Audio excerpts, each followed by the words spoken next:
الحمد لله نحمده ونستعينه ونستغفره ونعوذ بالله من شرور أنفسنا ومن سيئات أعمالنا من يهده الله فلا مضل له ومن يضلله فلا هادي له ونشهد أن لا إله إلا الله وحده لا شريك له ونشهد أن سيدنا وسندنا ونبينا وشفيعنا ومولانا محمدا عبده ورسوله الذي أرسله بالحق بشيرا ونذيرا وداعيا إلى الله بإذنه وسراجا منيرا فقد قال الله تعالى في كلامه المجيد وفي فرقانه الحميد أعوذ بالله من الشيطان الرجيم بسم الله الرحمن الرحيم ويل للمطففين الذين كانوا على الناس يستوفون وإذا كالوهم أو وزنوهم يخسرون ألا يظن أولئك أنهم مبعوثون ليوم عظيم يوم يقوم الناس لرب العالمين وعن أنس رضي الله تعالى عنه عن النبي صلى الله عليه وسلم قال لا يؤمن أحدكم حتى يحب لأخيه ما يحب لنفسه رواه البخاري وقال تعالى في شان حبيبه إن الله وملائكته يصلون على النبي يا أيها الذين آمنوا صلوا عليه وسلموا تسليما সকলেই মহব্বতের সঙ্গে দুরূদ ইব্রাহিম পড়ি اللهم صل على محمد وعلى آل محمد كما صليت على إبراهيم وعلى آل إبراهيم إنك حميد مجيد اللهم بارك على محمد وعلى آل محمد كما باركت على إبراهيم وعلى آل إبراهيم إنك حميد مجيد بلغ العلا بكماله كشف الدجى بجماله حسنت جميع خصاله صلوا عليه وآله محبة الشنگ بلغ العلا بكماله كشف الدجى بجماله حسنت جميع خصاله صلوا عليه وآله تیرے معراج ہے کہ تو لوح قلم تک پہنچا तेरे मेराज है तू लौह कलम तक पहुँचा और मेरे न्याराज है कि मैं तेरे कदम तक पहुँचा बलगल उला बिकमाली कशफन दुजा बिजमालिही हसनत जमीउ खिसालिही सल्लु अलैहि व आलिहि ला इलाहा इल्लाल्लाह। জিকির করে আর ফাঁকা জায়গাগুলো একটু বন্ধ করি আমরা। লা ইলাহা ইল্লাল্লাহ লা ইলাহা ইল্লাল্লাহ লা ইলাহা ইল্লাল্লাহ মুহাম্মাদুর রাসূলুল্লাহ সাল্লাল্লাহু আলাইহি ওয়াসাল্লাম। আমি আপনাদের সামনে সূরাতুল মুতাফফিফিন থেকে পরিচিত একটি সূরা 30 নম্বর পারা, এই সূরার প্রথম 6টি আয়াতে কারিমা আপনাদের সামনে আমি তিলাওয়াত করেছি। বিশ্বনবী মানবতার মুক্তির দিশারি, রাহমাতুল লিল আলামিন, শফিউল মুযনিবিন, সরওয়ারে কায়নাত, গোটা মুসলিম জাহানের, গোটা মুসলিম জাতির হৃদয়ের স্পন্দন নবী মুহাম্মদুর রাসূলুল্লাহ সাল্লাল্লাহু আলাইহি ওয়াসাল্লামের অসংখ্য হাদিস মুবারাকা থেকে ছোট্ট একটি হাদিস আপনাদের সামনে আমি তিলাওয়াত করেছি। আল্লাহ সুবহানাহু ওয়া তাআলা যতটুকু তৌফিক দান করেন এর আলোকে কিছু কথা বলার চেষ্টা করব। ওয়া তৌফিকি ইল্লা বিল্লাহ। আল্লাহ পাক আমাদেরকে আমলের নিয়তে শোনার এবং বলার তৌফিক দান করেন, সকলে বলে আমিন। সূরা মুতাফফিফিনের মধ্যে আল্লাহ সুবহানাহু ওয়া তাআলা জঘন্য একটি অপরাধ যেটা আমাদের থেকে সংঘটিত হয় সেই অপরাধের দিকে আমাদের মনোযোগকে আল্লাহ পাক আকর্ষণ করেছেন। এই বিষয়ে আমরা কিছু আলোচনা করব। সেই জঘন্য অপরাধটা হলো ওজনে কম দেওয়া। ওজনে কি করা? কম দেওয়া। আল্লাহ সুবহানাহু ওয়া তাআলা বলছেন, আমরা প্রথমে অনুবাদ শুনবো, এরপরে আমরা যতটুকু আল্লাহ তৌফিক দান করেন কিছু তাফসীরি আলোচনা শুনবো ইনশাআল্লাহ। আল্লাহ সুবহানাহু ওয়া তাআলা ইরশাদ করেন, ওয়াইলুল লিল মুতাফফিফিন, দুর্ভোগ যারা কম দেয় তাদের জন্য, মর্মান্তিক শাস্তি তাদের জন্য যারা ওজনে কম দেয়। الذين إذا اكتالوا على الناس يستوفون, যারা মানুষের থেকে যখন নেয় তখন পরিপূর্ণভাবে মেপে নেয়, এক আনাও কম নেয় না। وإذا كالوهم أو وزنوهم يخسرون,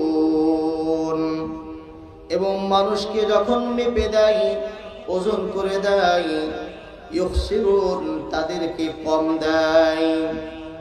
আলা ইয়াযুন্নু উলাইকা আন্নাহুম মাবউসুন। আল্লাহ পাক শোনো, আল্লাহ পাক বলেন শুনে রাখো, তারা কি চিন্তা করে না? আন্নাহুম মাবউসুন, তারা পুনরুত্থিত হবে, এ বিষয়ে কি তারা চিন্তা করে না? লিয়াউমিন আযীম, মহান এক দিবসে, ইয়াউমা ইয়াকুমুন নাসু লিরাব্বিল আলামিন, এমন মহান দিবসে তারা আল্লাহর সামনে উত্থিত হবে। ইয়াকুমুন নাস, যেই দিন সমস্ত মানুষ এই বিশ্ব জগতের প্রতিপালকের সামনে উপস্থিত হয়ে জীবনের সব হিসাবগুলো তিল তিল করে দিতে হবে। এই হলো এই আয়াতগুলোর অনুবাদ। আল্লাহ সুবহানাহু ওয়া তাআলা ইরশাদ করেন, ওয়াইলুল লিল মুতাফফিফিন, তাতফিফ থেকে বাবে তাফরিল থেকে আসছে। মুতাফফিফিন, মুতাফফিফ বলা হয় যারা ওজনে কম দেয়। ওয়াইলুন, এটা দুইটা অর্থ। মুতাফফিফিন অর্থ ওজনে কম দেয়। তাফসীরে মুফাসসিরিন কিরামগণ বলেন এই মুতাফফিফিন যারা ওজনে কম দেয়, বা এই শব্দের অর্থ এটা শুধুমাত্র মুতাফফিফিন ওজনে কম দেয় এটা নয়, এর অর্থ ব্যাপক। অর্থাৎ যারা প্রাপককে প্রাপ্য থেকে কম দেয়, প্রাপককে প্রাপ্য থেকে কম দেয়, সেটা হোক কাপড় বিক্রেতা যে মাপে কিছু কম দেয় সে মুতাফফিফিন, মাছ বিক্রেতা মাছে কিছু কম মাপে কম দেয় সে মুতাফফিফিন। এরপরে আপনার চাউল বিক্রেতা চাউল মাপার সময় কিছু কম দেয় সে মুতাফফিফিন। সম্পদ বোন যেটা পাবে, ফুফু যেটা পাবে, ভাই যেটা পাবে তার থেকে কিছু তাকে কম দেয় সে মুতাফফিফিন। এক কথায় প্রত্যেকটা মানুষ আপনার স্বামী স্ত্রী যতটুকু হক আদায় করে না সে মুতাফফিফিন। স্ত্রী স্বামীর হক সঠিকভাবে আদায় করে না, যতটুকু সে পাও না, তাহলে সেও মুতাফফিফিন। এক কথায় প্রাপককে প্রাপ্য অনুযায়ী যদি না দেওয়া হয়, কম করা হয়, সেই মুতাফফিফিনের অন্তর্ভুক্ত।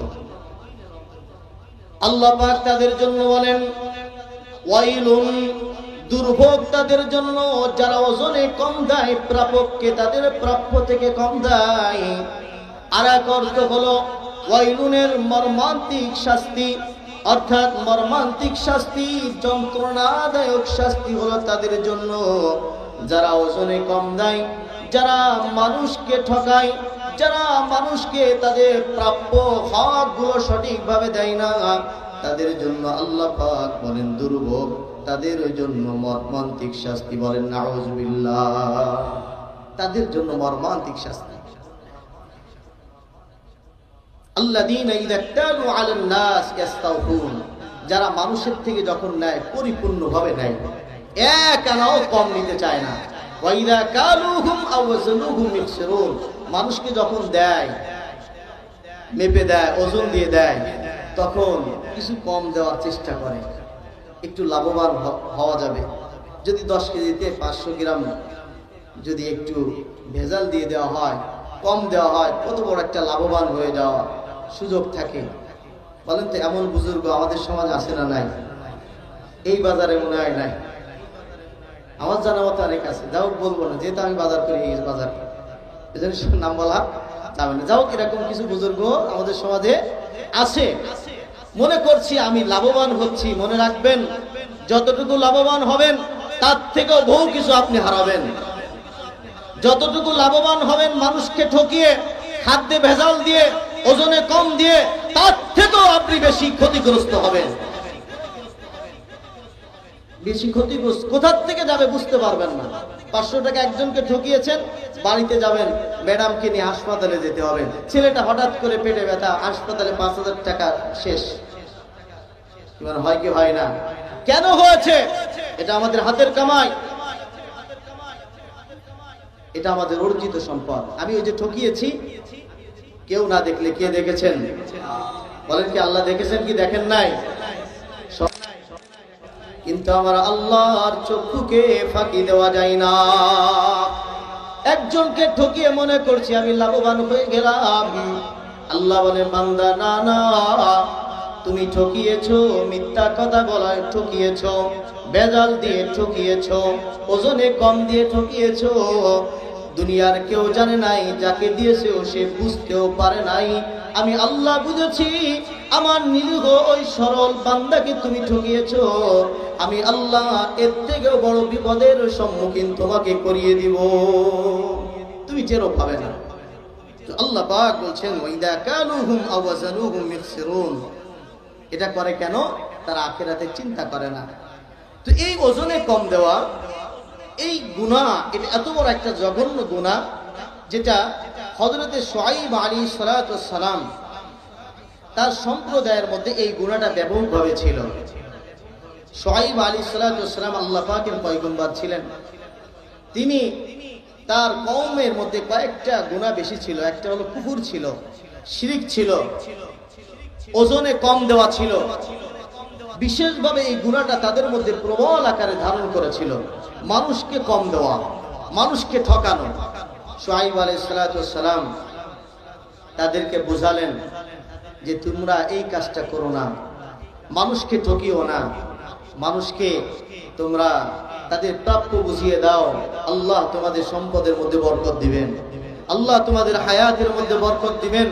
আমার বন্ধুগণ, আমি কসম করে বলতে পারি, কোনো বান্দা যদি কোনো বান্দাকে না ঠকায়, কোনো বান্দাকে যদি মিথ্যা কথা বলে, বেজাল দিয়ে, এরপরে ওজনে কম দিয়ে যদি না ঠকায়, খোদার কসম করে বলতে পারি, আল্লাহর নবীর ভাষ্য অনুযায়ী তার সম্পদের মধ্যে হ্রাস পাবে না, সম্পদ কমতে হবে না, উত্তর উত্তর আল্লাহ তার সম্পদে বরকত দান করতে থাকবেন।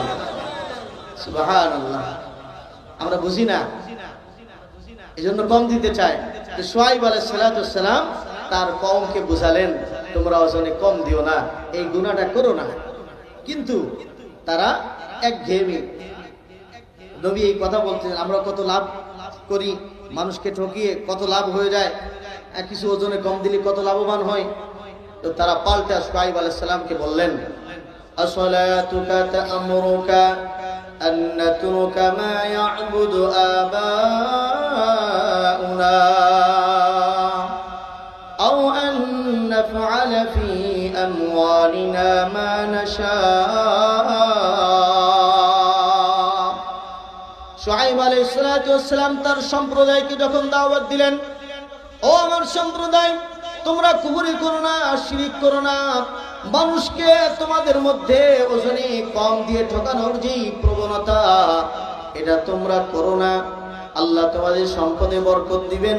এইভাবে যদি করতে থাকো, আল্লাহ তোমাদেরকে ধ্বংস করে দিবেন। শুআয়ব আলাইহিস সালামের সম্প্রদায় কোনো কথা শুনলো না। তারা কি কথা শুআয়ব আলাইহিস সালামকে বলেছিলেন, আল্লাহ পাক সেই কথাটাও কুরআনুল কারীমের মধ্যে তুলে ধরলেন, কিয়ামত পর্যন্ত মানুষকে শিক্ষার জন্য কোট করে দিলেন। আল্লাহ পাক বলেন, তার সম্প্রদায়রা বলল, আসসালাতুকা, ও শুআয়ব তোমার নামাজ, আসসালাতুকা তা'মুরুকা, তোমার নামাজ কি তোমাকে আদেশ করে, আন নাতরুকা মা ইয়া'বুদু আবাউনা, আমাদের বাপ দাদারা যেইভাবে ইবাদত করত, যেইভাবে কুফর শিরক করত, ব্যবসা বাণিজ্য করত, এইভাবে করতে তোমার নামাজকে আমাদেরকে নিষেধ করে, আও আন নাতরুকা ফি আমওয়ালিনা মা নাশা, আমরা আমাদের সম্পদগুলো যেইভাবে আমরা উপার্জন করি, কম দিয়ে করি নাকি বেশি দিয়ে করি, নাকি মানুষকে ঠকিয়ে করি, যেইভাবে ইচ্ছা সেইভাবে আমরা আমাদের সম্পদগুলো উপার্জন করি, এটা করতে তোমার নামাজকে আমাদেরকে নিষেধ করে। ব্যঙ্গ করে এই কথা বলল। আমরাও অনেক সময় মানুষকে যখন গুনাহ থেকে বাঁচানোর জন্য, আমরা যখন মানুষকে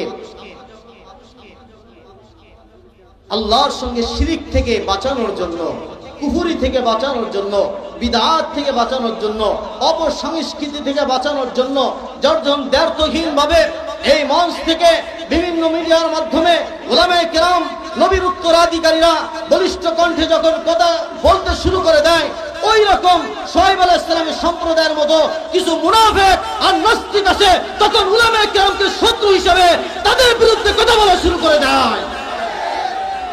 বলেন আছে না নাই? তারা বোঝে না, উলামায়ে কেরাম তারা কখনো ক্ষমতায় যাওয়ার জন্য মানুষকে অন্যায়ের বিরুদ্ধে তারা কখনো কথা বলে না। কি মানে ঠিক না? কখনো কারোর হালুয়া রুটি বাটপাড়া খাওয়ার জন্য উলামায়ে কেরাম বাতিলের বিরুদ্ধে কথা বলেন না। উলামায়ে কেরাম কারোর পকেট থেকে কিছু টাকা হাদিয়া পাওয়ার জন্য কথা বলেন না। উলামায়ে কেরাম কখনো নেতৃত্ব পাওয়ার জন্য কথা বলেন না। উলামায়ে কেরাম আল্লাহর নবীর উত্তরাধিকারী, ওই ওয়ারিস ইলমে নববীর উত্তরাধিকারী হিসেবে যেই সম্পদ আল্লাহ পাক তাদেরকে দিয়েছেন, তাদের স্কন্ধে একটা জিম্মাদারি, বাতিল যেই হোক না কেন, সে প্রেসিডেন্ট হতে পারে, প্রাইম মিনিস্টার হতে পারে, মন্ত্রী হতে পারে, এমপি হতে পারে, চেয়ারম্যান হতে পারে, মেম্বার হতে পারে, পীর হতে পারে, যে কেউ হতে পারে। যখন ইসলামের বিরুদ্ধে কেউ কোনো ষড়যন্ত্র করবে, সর্বপ্রথম দায়িত্ব হলো নবীর উত্তরাধিকারীদের, উলামায়ে কেরামদের, তাদের বিরুদ্ধে কথা বলে তাদের সেই বাতিল হস্তকে ভেঙে চুরমার করে দেওয়া। বলে ঠিক না আমার বন্ধুগণ? কিন্তু দুঃখের বিষয় হলো, শুআয়ব আলাইহিস সালামের সম্প্রদায় যখন শুআয়ব আলাইহিস সালাম তাদেরকে বুঝালেন, বুঝ মানল না, তাদের সেই গুনাহের উপর সে অটল থাকলো, যার কারণে আল্লাহ পাক তাদের উপর আযাব নাযিল করে দিলেন। কি আযাব? 3 দিন যাবত এমন তীব্র গরম, যে গরমের কারণে তারা ছটফট করতেছে। এমন গরম, বাইরে বের হতে পারে না, যেন আগুনের স্ফুলিঙ্গ তাদের গায়ে তাপ দিচ্ছে, এরকম একটা এমন প্রচন্ড গরম। 3 দিন পরে একটা মেঘ দেখলো, গাঢ় মেঘ। এই মেঘ দেখে তারা খুব আনন্দিত। এত গরমের পরে যদি একটু মেঘের ভিতর ছায়া পাওয়া যায়, আবার ঠান্ডাও আসে। তারা গেল সেখানে, সবাই ভিড় করলো সেই মেঘের মধ্যে। কিন্তু মেঘ থেকে বৃষ্টির পরিবর্তে আল্লাহ পাক আগুনের স্ফুলিঙ্গ অবতীর্ণ করে তাদের জ্বালিয়ে সবাইকে ভস্ম করে ধ্বংস করে দিলেন। এই কথাটা আল্লাহ পাক কোরআন কারীমের মধ্যে তুলে ধরেছেন, فَكَذَّبُوهُ فَأَخَذَهُمْ عَذَابُ يَوْمِ الظُّلَّةِ। আল্লাহ পাক বলেন, আমার শুআয়ব তার কওমকে যখন কুফর থেকে বিরত রাখার জন্য দাওয়াত দিল, কওমকে যখন শিরক থেকে বাঁচানোর জন্য দাওয়াত দিল, কওমকে যখন ওজনে কম দেওয়ার থেকে, মানুষকে ঠকানোর থেকে বিরত রাখার জন্য যখন দাওয়াত দিল, আমার শুআয়বের কথা তারা শুনল না। ফাকাদ্দাবুহু, তারা তাকে মিথ্যারোপ করলো, তারা তাদেরকে বিভিন্নভাবে কটাক্ষ করলো, জুলুম করলো, কষ্ট দিল। আল্লাহ পাক বলেন, ফাআখাযাহুম আযাবু ইয়াউমিল যুল্লাহ, মেঘাচ্ছন্ন দিবসের আযাব তাদেরকে গ্রাস করলো, তাদেরকে ধ্বংস করে দিল। অন্যত্র আল্লাহ পাক বলেন, فَتِلْكَ مَسَاكِنُهُمْ لَمْ تُسْكَنْ مِنْ بَعْدِهِمْ إِلَّا قَلِيلًا وَكُنَّا نَحْنُ الْوَارِثِينَ। আল্লাহ পাক বলেন, ইতিপূর্বে বহু সম্প্রদায়কে আমি আল্লাহ পাক ধ্বংস করেছি। ফাতিলকা মাসাকিনুহুম, তাদের ঘর বাড়িগুলো এমন হয়ে গেছে, লাম তুসকাম মিন বাদিহিম ইল্লা কলিলা, সামান্য কিছু মানুষ সেখানে বসবাস করে, আর সেখানে মানুষ বসবাস করতে চায় না, বসবাস করে না, বিরান ভূমির মতো হয়ে গেছে। ওয়াকুন্না নাহনু ওয়ারিসিন। আল্লাহ পাক বলেন, নিঃসন্দেহে প্রকৃত পক্ষের উত্তরাধিকারী মালিক আমি আল্লাহ। আমরা যেই বাড়ি করি, যেই জায়গা কিনি, এই জায়গার মালিক এক পর্যায়ে আমার সন্তান, আমার নাতি, আমার পুতা, এইভাবে হাত বদল হতে হতে এক পর্যায়ে এই সব কিছুর মালিক একজন হয়ে যাবেন। তিনি কে? আরো জোরে বলেন কে? আল্লাহ পাক বলেন, মানুষকে ঠকিয়ে তুমি কিছু টাকার মালিক হয়েছ, মনে করছো বনজ ভোগ বিলাস করবে, অনেক আনন্দ ফুর্তি করবে। আল্লাহ পাক বলেন, না না, ওই অবৈধ টাকার মধ্যে, ওই মানুষকে ঠকিয়ে উপার্জিত সম্পদের মধ্যে আমি আল্লাহ পাক তোমার শান্তি রাখি নাই, আমি আল্লাহ পাক তার মধ্যে তোমার সফলতার কল্যাণ রাখি নাই। এই সম্পদ তুমি বেশি দিন ভোগ করতে পারবে না, এই সম্পদ তোমার জন্য কাল হয়ে যাবে, তুমি টেরও পাবে না। মানে আছে না নাই? অবৈধ টাকা যেভাবে ইনকাম করেছে, যেভাবে গাড়ি বাড়ি ফ্যাক্টরি আরো বেগমপাড়ায় বাড়ি যেভাবে বানিয়েছে, মনে হয়েছে মনে হয় আজরাইল আর কোনোদিন এদের সাথে সাক্ষাৎ করবে না। অনেকে বলেও ফেলেছে যে আজরাইল ইনার কাছে ইনার কিছু উনি আসবেন না। আল্লাহর এমন বিশ্বস্ত মানুষ, মনে হয়েছে নবীর থেকেও বেশি বিশ্বস্ত। বলতে নবীর থেকে বড় বুজুর্গ, বড় অলি, বড় আল্লাহর প্রিয় মানুষ পৃথিবীতে আর আসবে? নবীজির কাছে আজরাইল এসেছে কিনা? আজরাইল নবীজির জান কবজ করেছে কিনা? যদি এও জগতে পর জগতে গিয়েছেন, হায়াতুন নবী কবরে আছেন, তো এই জগতে তো নাই, তো নবীর কাছে আসছে, অথচ তারা মনে করছে যে না, আমাদের কাছে আজরাইল আসবে না। যার কারণে যেইভাবে মনে চায় সেইভাবে সম্পদ উপার্জন করেছে, চুরির মাধ্যমে, ডাকাতির মাধ্যমে, ছিনতাইয়ের মাধ্যমে, দুর্নীতির মাধ্যমে, কালো টাকাকে সাদা বানিয়ে আপনার সাদা টাকাকে কালো বানিয়ে বিদেশে পাচার করে বাংলাদেশকে দেউলিয়া বানিয়ে মিল করেছে, ফ্যাক্টরি করেছে, বেগম পাড়া বাড়ি করেছে। আল্লাহ বলেন এটা তোর সম্পদ না, জনগণের সম্পদ। কাজেই আল্লাহ এমন ভাবে লাঞ্ছিত করেছে, নিজের বাড়ি পর্যন্ত টিকার বসবাস করার আল্লাহ তাদের সেই সুযোগ আর দেন না। বলেন ঠিক কি ঠিক না? এটার মাধ্যমে আল্লাহ পাক আমাদেরকে একটা মেসেজ দান করে দিলেন, ও বাংলাদেশের মানুষ, শুধু বাংলাদেশ নয় দুনিয়ার সকল মানুষেরা শুনে রাখো,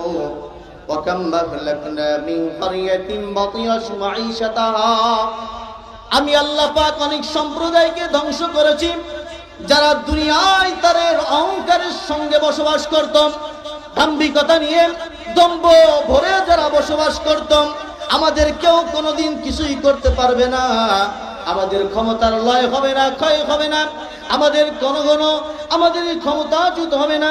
আল্লাহ রাব্বুল আলামিন বলেন, তোমরা যে অবৈধ সম্পদ উপার্জন করছো, এই অবৈধ সম্পদ তোমরা বেশি দিন ভোগ করতে পারবে না।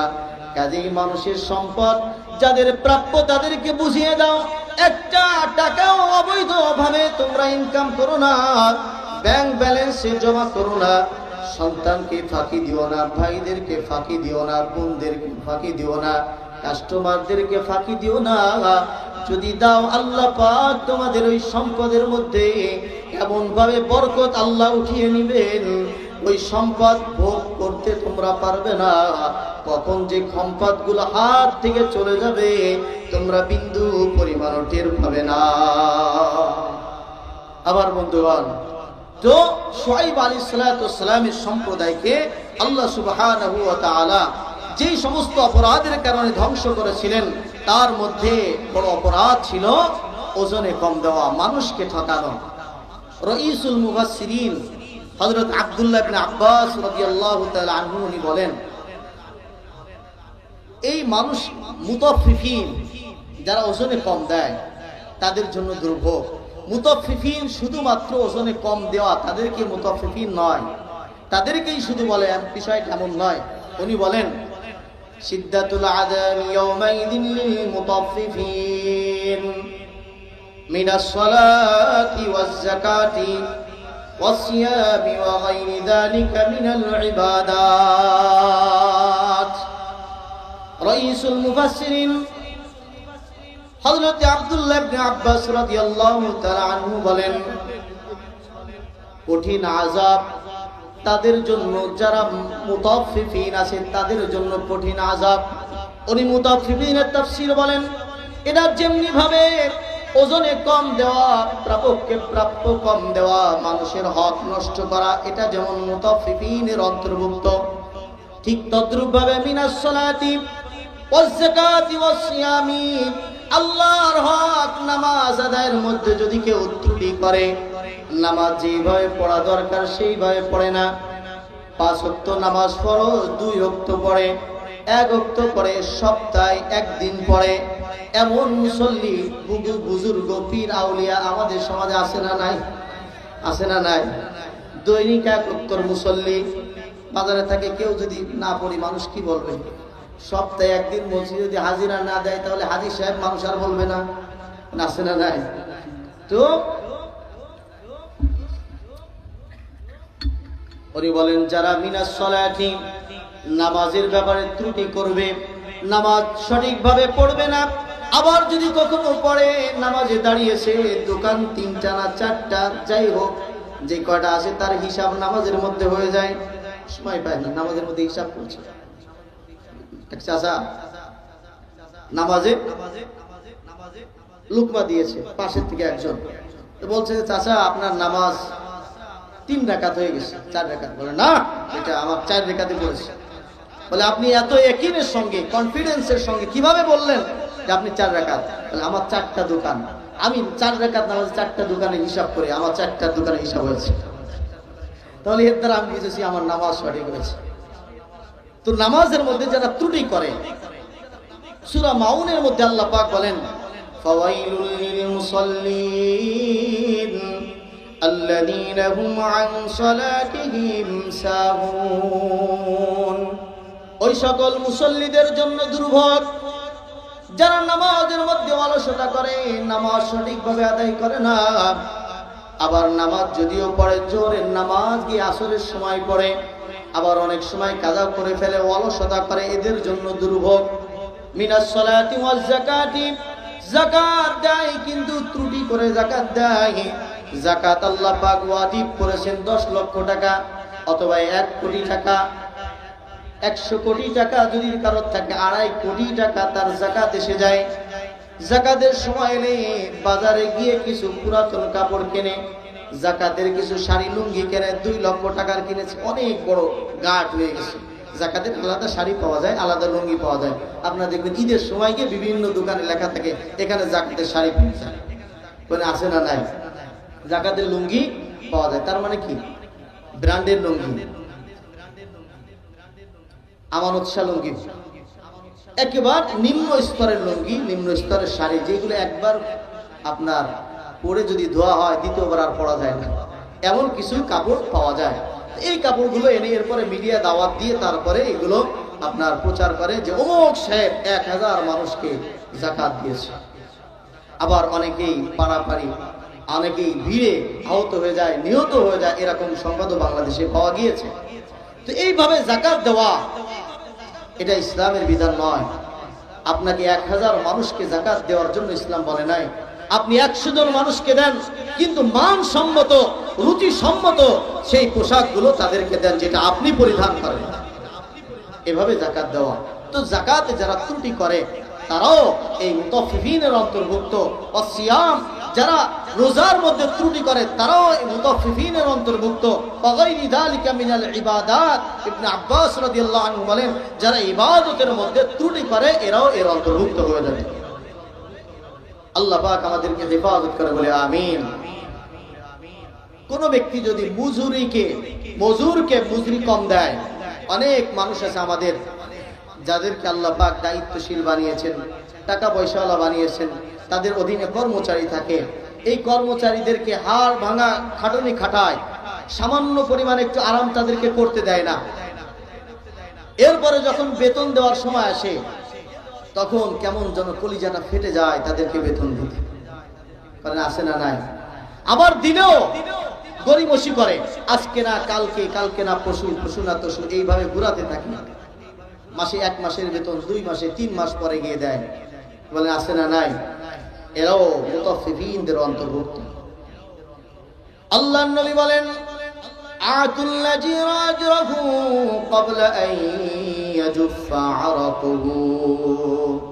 বিশ্ব নবী বলেন, ও দুনিয়ার মানুষেরা, যাদেরকে আল্লাহ পাক সম্পদ দিয়েছেন, যাদের অধীনে কর্মচারীরা কাজ করে, চাকর নৌকর কাজ করে, মনে রাখবে তারাও কিন্তু তোমাদের ভাই।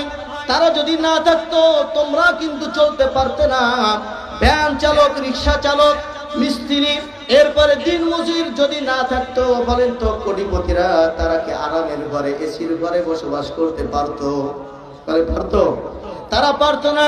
এ কারণে নবীজি দ্বার্থহীন কণ্ঠে ঘোষণা করেছেন, আতুল আজিরা আজরাহু ক্বাবলা আন ইয়াজুফা আরাকুহু। তোমাদের চাকর নৌকর কর্মচারী দিন মজুরি, তারা যখন তোমাদের কাজ করবে তাদের গায়ের ঘাম শুকাবার আগে আগে তাদের পরিশোধ, তাদের প্রাপ্য গুলো পরিশোধ করে দাও। বলনা সুবহানাল্লাহ। ইসলাম কত সুন্দর বিধান দিয়েছেন, তাদের প্রাপ্যগুলো তাদের গায়ের ঘাম শুকাবার আগে দিয়ে দাও। সুবহানাল্লাহ। তাদের খাবার, তোমরা যা খাবে তাদের জন্য সেই খাবারের মেনু করবে।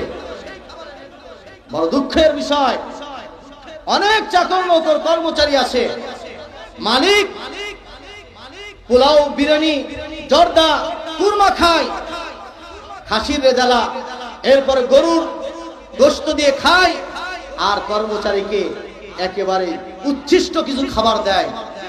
এরাও মুতাফফিফিনদের অন্তর্ভুক্ত। এরাও যন্ত্রণাদায়ক আযাবের শাস্তির সম্মুখীন হবে।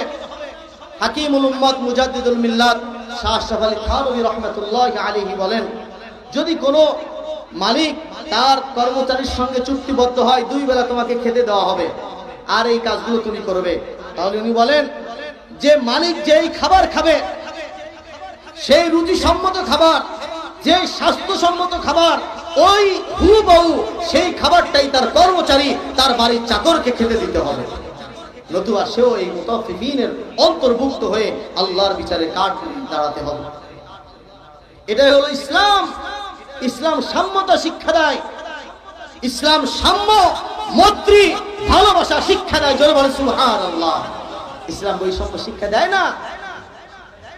খায়বারের যুদ্ধের ঘটনা মনে পড়ে গেল। নবী করিম সাল্লাল্লাহু আলাইহি সাল্লাম নিজে কমান্ড দিচ্ছেন খায়বারের যুদ্ধে। নবী করিম সাল্লাল্লাহু আলাইহি সাল্লাম নিজে সশরীরে উপস্থিত। খায়বার ঘেরাও করা হলো, তার জানবাজ সাহাবে কেরাম ঘেরাও করলেন। খায়বারের যুদ্ধ সংগঠিত হবে। ইতিমধ্যে এক রাখাল কিছু ছাগল নিয়ে বের হয়েছে।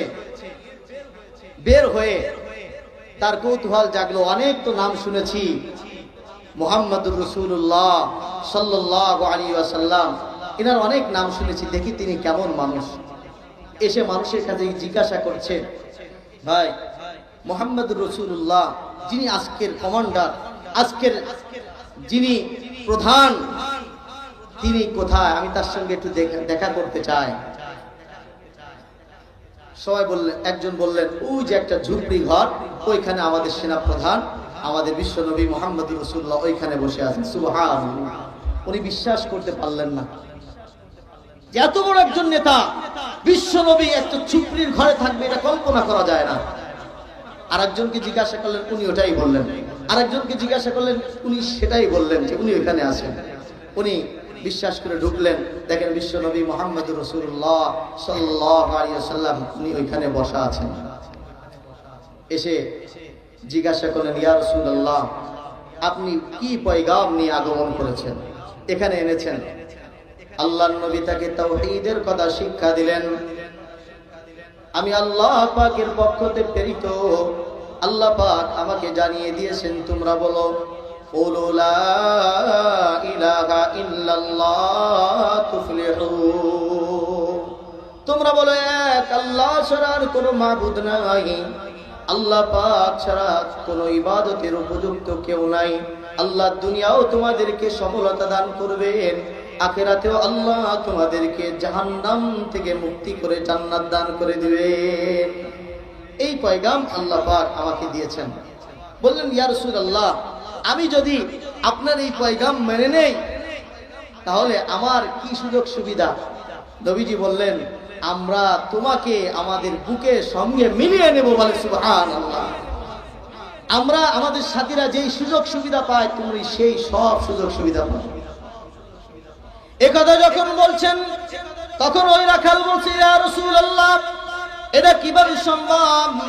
ওগো নবীজি আমি যদি আপনার এই পয়গাম মেনে নেই, আপনি আমাকে বুকের সঙ্গে মিলিয়ে নেবেন, আমার গায়ে দুর্গন্ধ, আমি একজন কৃষ্ণমুখ কৃতদাস, আমি যেইখানে থাকি, যেই মালিকের কর্মচারী, আমি বড় হেয় প্রতিপন্ন অবস্থায় থাকি, আমি বড় লাঞ্ছিত নিগৃহীত অবস্থায় আমার জীবন যাপন হয়, আমার কোনো ইজ্জত সম্মান বলতে কিছুই সেখানে নাই।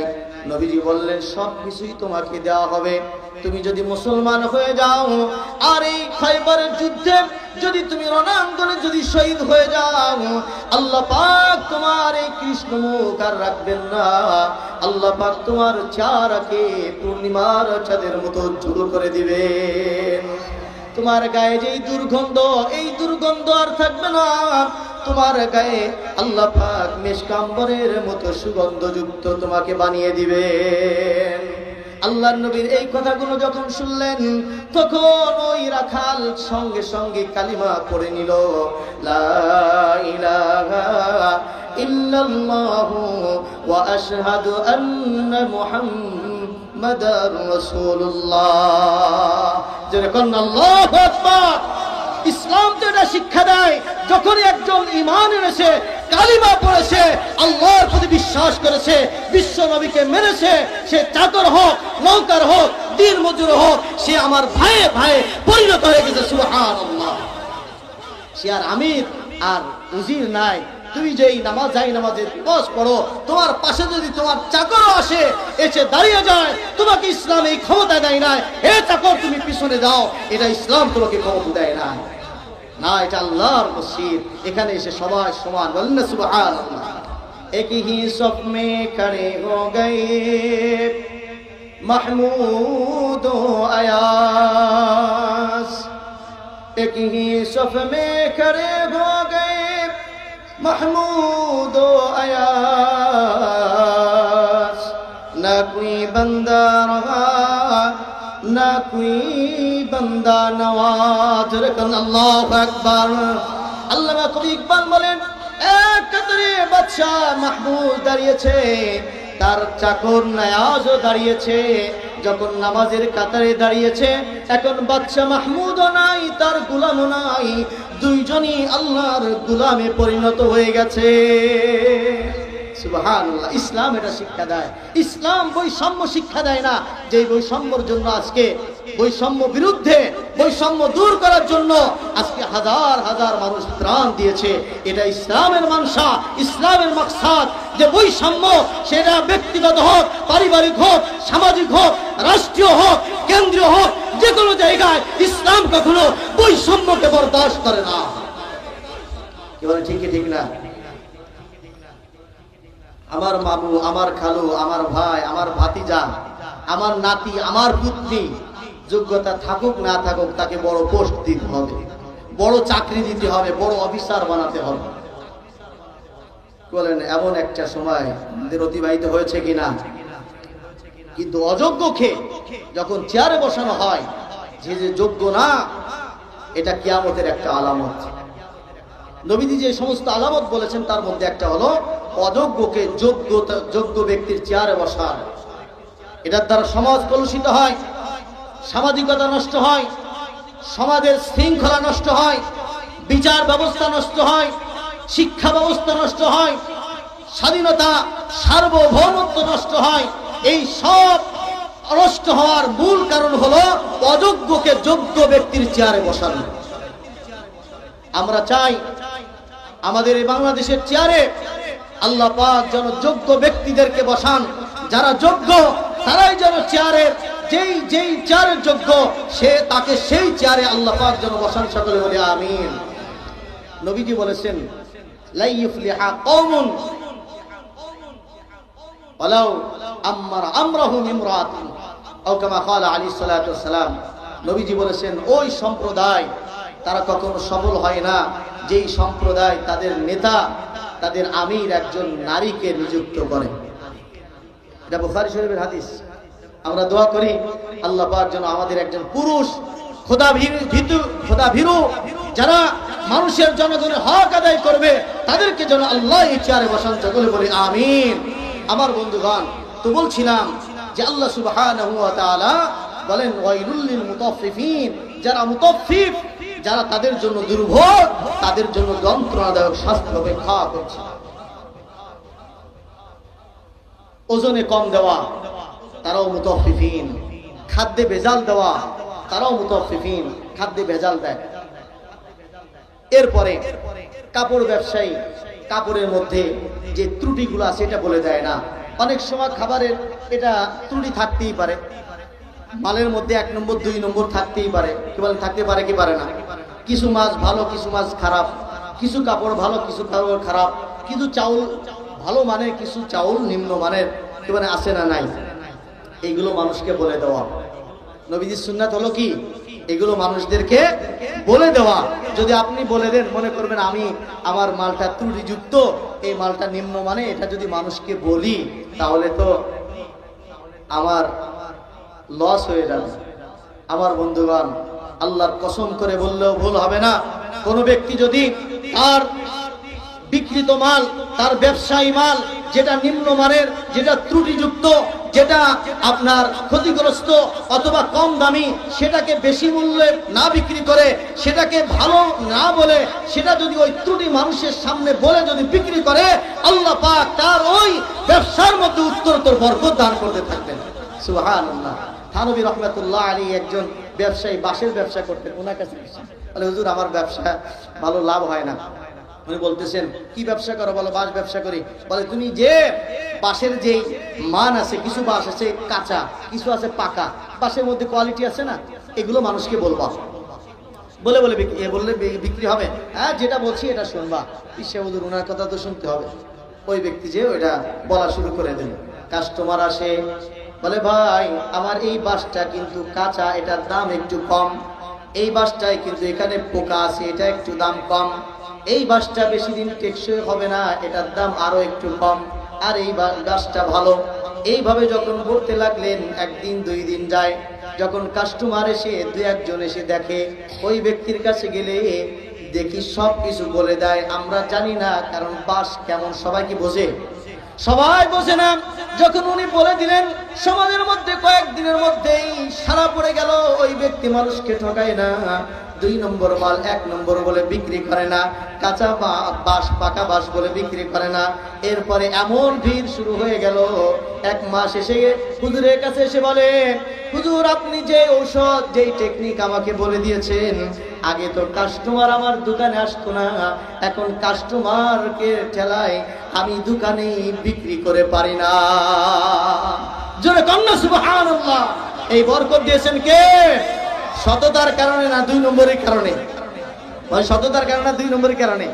ইমামে আজম ইমাম আবু হানিফা রাহমাতুল্লাহি আলাইহি, সময় সঙ্গে সব কথা বলার সুযোগ নাই। ওনার একটা ঘটনা, উনি কাপড় ব্যবসায়ী ছিলেন।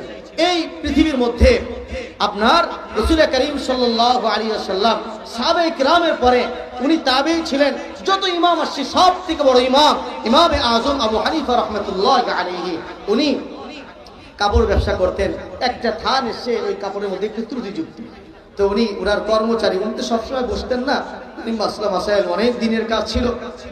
কর্মচারীকে বলেছেন, তোমার এই কাপড়গুলো কাস্টমার আসলে এসে বলে দিবে যে এই কাপড়টা একটু সমস্যা আছে, ত্রুটিযুক্ত আছে, এটা বলে দিবে। এটা বলে কাস্টমারকে বলবে এটার দাম কিছু কম। কিন্তু অগত্যা এই কর্মচারী, এই বেচারা ভুলে গেছে এটা বলা। ইতিমধ্যে কাপড় বিক্রয় শেষ। ইমাম আজম আবু হানিফা রাহমাতুল্লাহি আলাইহি উনি দোকানে আসছেন। আসার পরে দেখে থান নাই। বলে থান কি হয়েছে, বিক্রি হয়ে গেছে? বলে হ্যাঁ বিক্রি হয়ে গেছে। বলে কাস্টমার কি বলে দিয়েছো যে এটা ত্রুটিযুক্ত? বলে হুজুর সেটা তো বলতে মনে নাই। এই কথা যখন বলেছেন, ইমামে আজম আবু হানিফা রাহমাতুল্লাহি আলাইহি অস্থির হয়ে গেছেন, বেচैन হয়ে গেছেন। আরে কি করেছো? আমার আখিরাত বরবাদ হয়ে যাবে, এমনটা কেন করলে? এই বলে উনি দোকান থেকে বের হয়ে গেছেন, গ্রামে বের হয়ে গেছেন। তারা আমার এই থানের কাপড় কিনেছে, এই কাপড় কে কিনেছে খুঁজতেছে, লোক খুঁজতেছে, খুঁজতে খুঁজতে পায় না। 1 দিন 2 দিন যায়, 3 দিন যায়, কয়েকদিন যাবত পরে উনি লোক খুঁজে ফেলেন। পরে বলছেন, ভাই তুমি যে কাপড়টা দিয়ে জামা তৈরি করেছো, এই কাপড়টা একটু ত্রুটিযুক্ত, এটা আমার কাস্টমার, আমার কর্মচারী, তুমি কাস্টমার, তোমাকে বলতে তার মনে নাই, ভুলে গেছে। এখন তোমার জন্য অধিকার আছে, তুমি যদি মনে চায় এই কাপড়টা দোকানে গিয়ে ওই কাপড়টা পরিবর্তে তুমি নতুন একটা কাপড় নিয়ে আসবে। আর যদি মনে চাই এটা রিটার্ন দিয়ে তুমি নতুন তোমার যেই মূল্য ছিল সেই মূল্যটা তুমি আমার থেকে নিয়ে নাও। জোরে কন্যা সুবহানাল্লাহ। এটাই জন্য বললাম যে ইমামে আবু হানিফা রাহমাতুল্লাহ কত ধার্মিক, কত বড় একজন ব্যবসায়ী। আজকে ওনার ত্রুটি আমরা তো বলে দেওয়া তো দূরের কথা, ত্রুটিযুক্ত মালকে আমরা আরো ভালো মাল বলে বিক্রি করি। কেউ আছে না? নাই।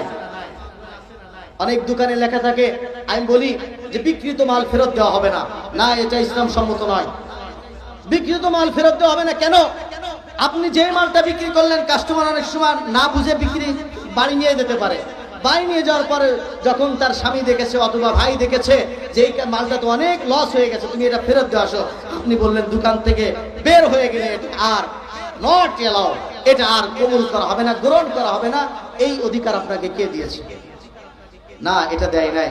ইসলাম বলেছে কি, আল্লাহর নবী বলেন, কোন ব্যক্তি যদি কোনো মাল কিনে নেয়, এরপরে যদি মনে করে আমার লস হয়ে গেছে, আবার যদি ফেরত দিতে যায়, আর ওই বিক্রেতা যদি তার উদার মনের অধিকারী হয়ে আল্লাহর নবীর সুন্নাহ কায়েম করে যদি বিক্রয়টা ভঙ্গ করে তাকে ভালো মাল দেয় অথবা তার মালের মূল্যটা তাকে ফেরত দেয়, নবীজি বলে এর ওসিলায় আল্লাহ তাকে জাহান্নাম থেকে মুক্তি দান করে দিবেন। সুবহানাল্লাহ, কত বড় লাভবান একটা ব্যবসা। আল্লাহ পাক আমাদের তৌফিক দান করে বলে আমিন। আমার বন্ধুগণ, আমরা অনেক সময় হা হুতাশ করি, রাজনৈতিক অস্থিরতা, এরপরে সন্ত্রাসী কর্মকাণ্ড, এইভাবে একের পর এক অশান্তি বেড়েই চলেছে। আল্লাহ সুবহানাহু ওয়া তাআলা বলেন, ওমা আসাবাকুম মিন মুসিবাতিন ফাবিমা কাসাবাত আইদিকুম ওয়া ইয়াফু আন কাসীর। আল্লাহ পাক বলেন, ও দুনিয়ার মানুষেরা, তোমাদের উপর একের পর এক দুর্ভোগ আসতে থাকে, জুলুম আসে, নির্যাতন আসে, দ্রব্য মূল্য ঊর্ধ্বগতি আসে, মালের স্বল্পতা আসে, এরপরে একের পর এক বিপদ আসে। এই বিপদগুলো আমি আল্লাহ তোমাদেরকে চাপিয়ে দেই না, এই সবগুলো তোমাদের গুনাহের ফসল। আল্লাহ পাক বলেন, ওয়ায়াফু আন কাসীর, আমি আল্লাহ দয়া করে মায়া করে আরো অনেক গুনাহের শাস্তি তোমাদেরকে না দিয়ে আমি আল্লাহ তোমাদেরকে মাফ করে দেই। সুবহানাল্লাহ। আমার বন্ধুগণ, আল্লাহ পাক যদি সব গুনাহ শাস্তি দিতেন, আমরা কি বেঁচে থাকতে পারতাম? আল্লাহু ইয়াখিযুল্লাহু নাসা বিমা কাসাবু মা তারাকা আলা যহরিহা মিন দাব্বা। আল্লাহ পাক বলে, সব গুনাহ শাস্তি যদি দিতাম, জমিনের উপর একজন মানুষকে আমি ছেড়ে দিতাম না। এজন্য আমার সর্বশেষ পয়গাম ওয়াইলুল লিল মুতাফফিফিন, যে আল্লাহ পাক বলেছেন দুর্ভোগ যন্ত্রণাদায়ক শাস্তি ওই ব্যক্তিদের জন্য যারা ওজনে কম দেয়, অর্থাৎ প্রাপককে প্রাপ্য থেকে বঞ্চিত করে তাদেরকে কম দেওয়ার প্রবণতা যাদের রয়েছে, তাদের জন্য দুর্ভোগ। আল্লাহ পাক আমাদের কাউকে যেন মুতাফফিফিনের অন্তর্ভুক্ত না করেন। সকলে বলে আমিন। আল্লাহ পাক আমাদের সকল ব্যবসায়ী ভাইদেরকে নিষ্ঠার সঙ্গে, সততার সঙ্গে ব্যবসা করে দুনিয়া এবং আখিরাতে উভয় জগতেই সফলতা অর্জন করার তৌফিক দান করেন। আমিন। ওয়া আখিরু দাওয়ানা আলহামদুলিল্লাহি রাব্বিল আলামিন।